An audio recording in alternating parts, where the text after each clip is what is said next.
Welcome to DKE Auto, where we aren't happy until you're not happy. Little Three Stooges sign. This is Chris, for all y'all that haven't seen that before.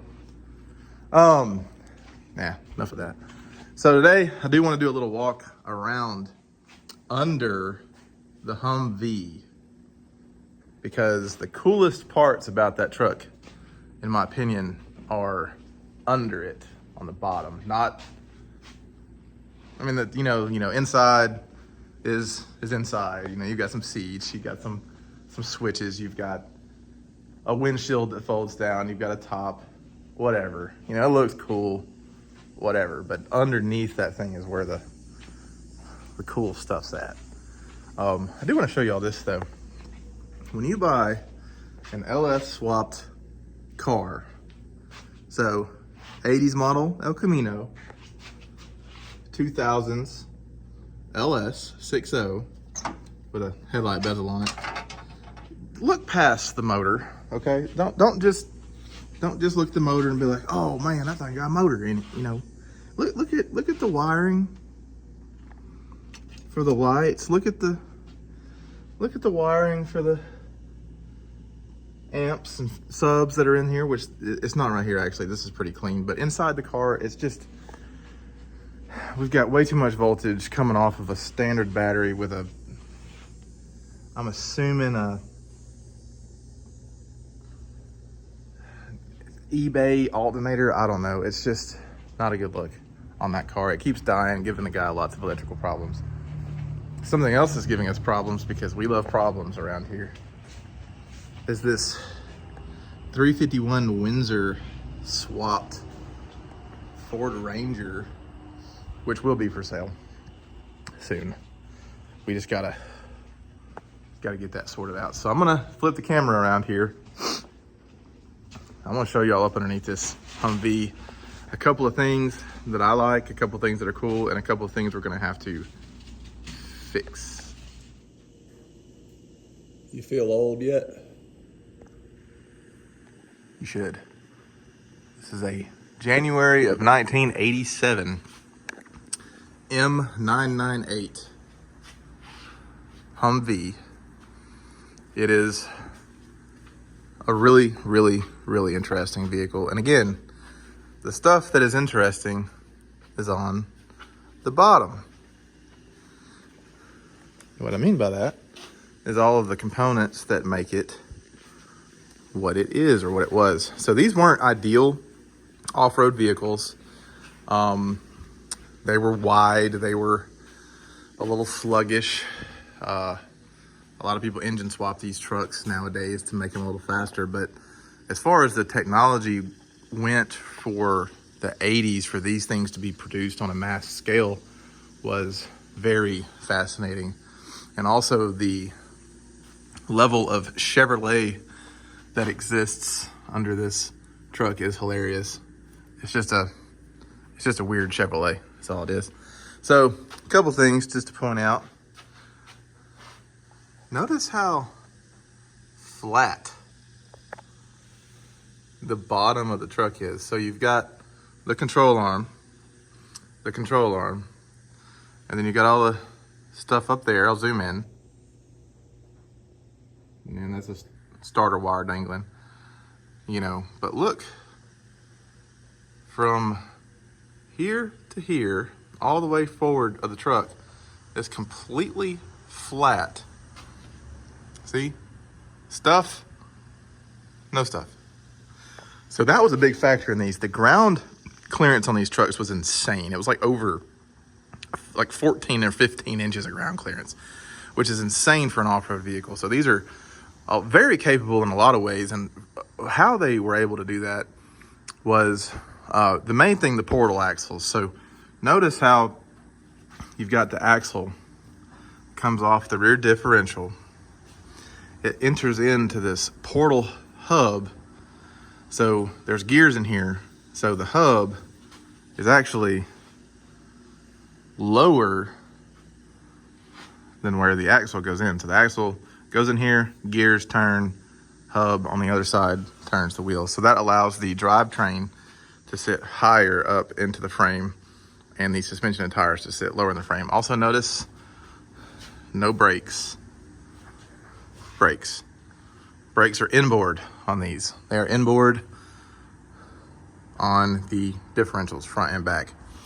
So a couple of cool things there. Another interesting thing, when these things are driving down the road forwards, the axles and the drive shafts are turning in reverse as compared to a standard vehicle, because these have to turn backwards to turn the gears to turn the tires forwards, or, you know, to go that direction. So interesting little bit of weird info there. So again, this is very interesting. This is just an NP242 all-wheel drive transfer case. I think yours was an NP241, Chris, on your truck. Also, we've got a relatively standard, hang on, let me grab this.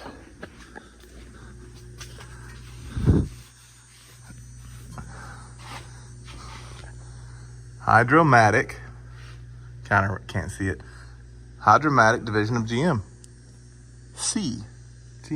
General Motors Company. So that's just a, I believe a